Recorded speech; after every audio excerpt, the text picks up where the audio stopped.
when you look back at your career, how satisfying is it playing Test and ODIs for country, picking up 200 plus wickets in both the formats, being the lead bowler for almost a decade?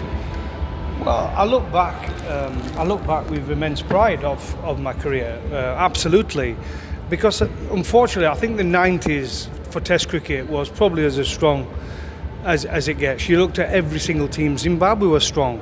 You played against Zimbabwe, you had to perform to beat them. They had some quality players, so every team was strong.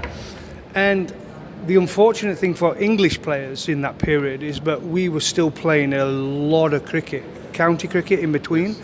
So we had no real rest. So a lot of the guys from my era, especially the bowlers, were burnt out pretty quickly. So considering that, I was very pleased with my career. Obviously, I retired quite young from Test cricket due to my knee injury. So that's the one small frustration. Because the way I was going and at the strike rate I was going, I was set for getting a lot more wickets. But unfortunately, injury took probably 50 Test matches away from me. And do you regret not playing a single Test against India? Oh, absolutely, it's the only team. Yeah. I can't, do you know what? I still can't believe I didn't. But in that era, the strongest two teams were probably Australia and South Africa. And if you look at my career, I played most of my Test matches against Australia and South Africa. So yeah, I would have loved to have played in India. It's such a wonderful place to tour. The crowd are so knowledgeable and passion for the game is immense. With my type of bowling, I always felt as I was in the game in these conditions as well. Not like this one now with a bit of grass and pace. They used to be a lot drier, similar to Pakistan and Sri Lanka. And I always did well against Pakistan and Sri Lanka, but I never got to play against India. I played one days here, but not Test matches. So how did you enjoy playing against India, the opponent? Awesome. The greats of Indian cricket then, Sachin, Rahul, awesome, absolutely awesome. I was lucky enough at Yorkshire to play with Sachin Tendulkar, Yorkshire, and Yuvraj. They both played for Yorkshire. Sachin was our first overseas player when he was 1992. So I'll never forget that. I was a young boy as well, and Sachin was younger than me. And I always remember him come. He was so keen. He had his little car. He had a little Honda Civic car. I'll never forget. And he was driving around like it was a Ferrari. And not long later, he probably had a Ferrari. But he was brilliant for us. Our first overseas player will always be iconic. And it was great to play with him. And then obviously Yuvraj came as well when we were slightly a better team, younger team. And so yeah, we have good kind of relationship with the Indian players. You started your Test career opening with Angus Fraser and finished with James Anderson was coming up then. Yeah.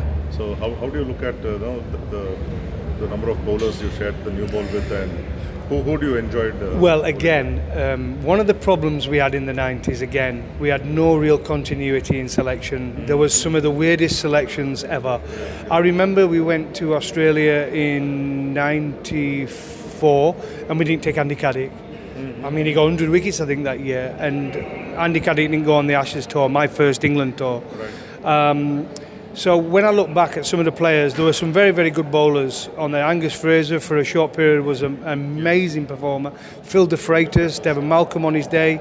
That spell against South Africa at the Oval was immense. Andy Caddick was my partner for many years. Dominic Cork, Dean Edley. But you know, I always say that, I get asked this question a lot. My favourite four as a team would have been Gough, Caddick, Headley and Cork. We didn't play one Test match together. So Gough, Caddick, Headley and Cork, I think would have been one, if we'd have got a chance to play together over a period of time, would have been an awesome attack. And Craig White to come in as well, he would have been in the squad as the all-rounder, but we never really got the opportunity. Well, we never played together in a Test match. And you played on other teams, Australia quite a bit. But I regret that not winning Ashes. Of course. Of course. I always did well against Australia. I got a good record against them. I got the hat-trick, didn't I, in 99. I was man of match 94 in Sydney, got 5 for in Melbourne. So I've always done well against Australia in Australia, but not winning the Ashes. Yeah, unfortunately that era Australia were too strong. They had an unbelievable team. You had to get past Mark Taylor, Michael Slater, Ricky Ponting, Mark Waugh, Steve Waugh, and then at number 6 you had one of Blewett, Lehman, Bevan. Oh, there was Stewie Law. There were so many of them queuing up for one spot, and then Gilchrist coming at 7 and smashed it all over. So I mean, it was an amazing team with a bat, and then with a ball they had this amazing, the King, Shane Warne, and Glenn McGrath, Jason Gillespie. I even played against McDermott, who was pretty handy as well. So, and then they had Shane Warne and McGill. I mean, what more do you want? I mean, they had the perfect team in the 90s, Australia. Very, very difficult to beat. Yeah, and James Anderson, when he was coming up, you were in the final phase of Yes. cricket. Did you think that he would attain what he achieved after two decades plus? I would say no. I always thought, I played with Stuart Broad when he first came in as well, in one-day cricket in 2000. I think that was around 2005. I think he made his debut. And I always thought Stuart Broad had something special. He could bat, he was a good fielder, a good athlete, and he could bowl a decent pace. Jimmy Anderson had a skill, he had a great outswinger, but I just thought, I'm not sure he would have the consistency. But I'll tell you what, he worked on his game, his fitness, everything about him, and he's an absolutely great ambassador for cricket. And the way he's still going now at 42 and he's still bowl, I'm actually sad they told him he couldn't play anymore, because I think he could still do a job, especially in English conditions. He's a wonderful, wonderful performer, great wrist position for a fast bowler. Well, he's not a fast bowler, is he? He's a fast medium bowler. So he's not an out-and-out quick, but when you talk about swing bowling, he's probably the best that's ever been. Dale Steyn's a close one. He's pretty special, but Jimmy Anderson, a master. And among the current set of bowlers, Bumrah, there's no even question mark. I said 4 years ago Bumrah was the best then, and he still is. All cricket, white ball, red ball. I think in history, you could argue already, but Bumrah is possibly the greatest one-day white bowler.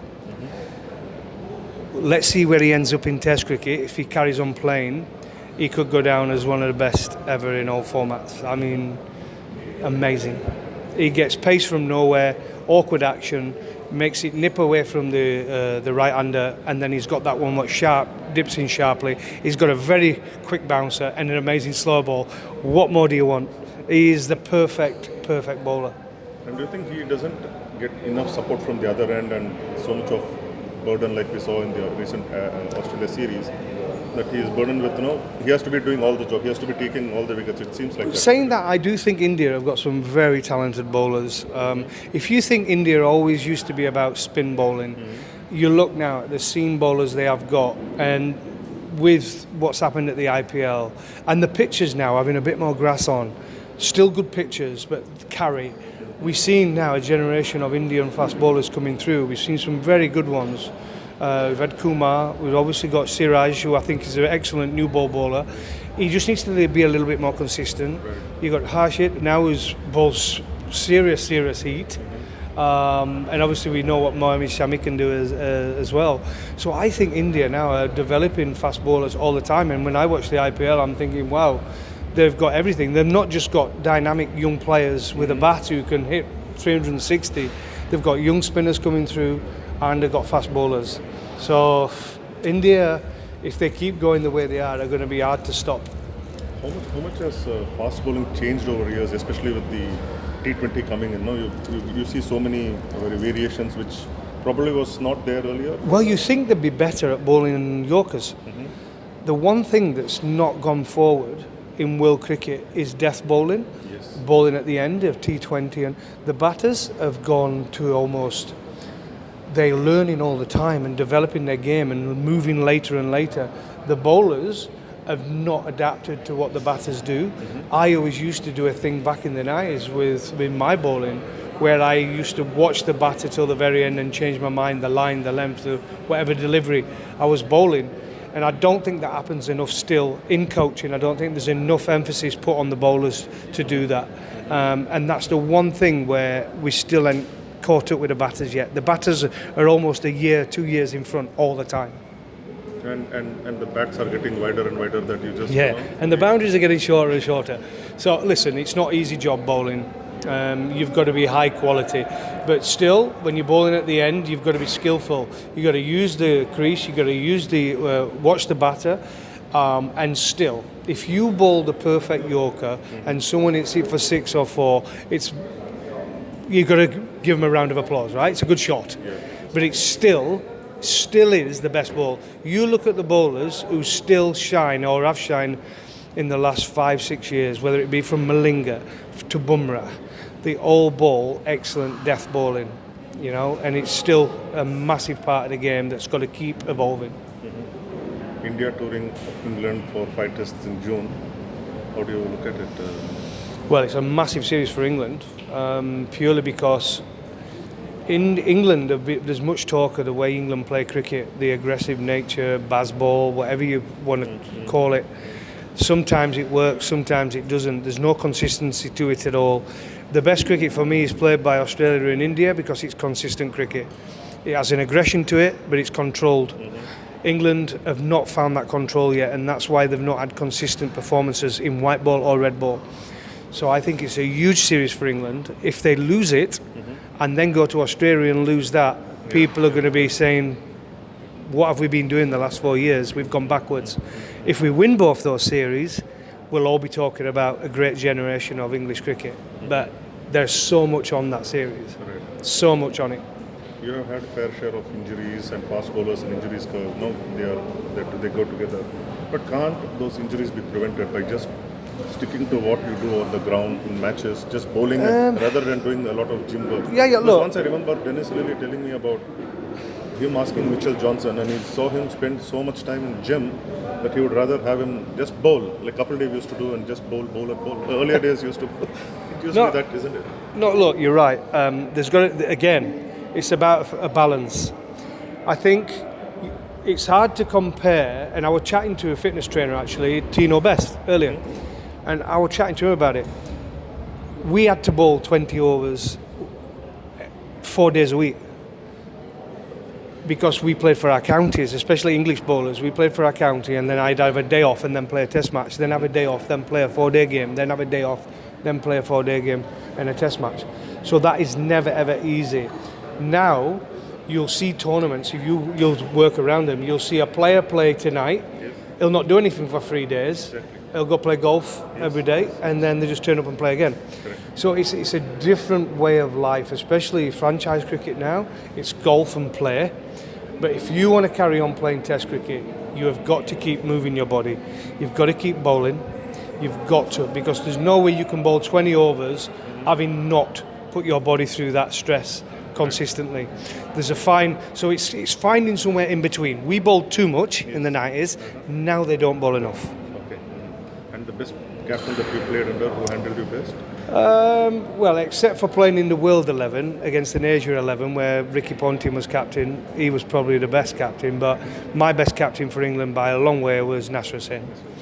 He was excellent for me. We played in an era where we were changing the thinking and the mentality within that England team, and he came in and he led from the front, and he was an excellent captain. Thanks a lot. Pleasure. Thank you so much. Pleasure.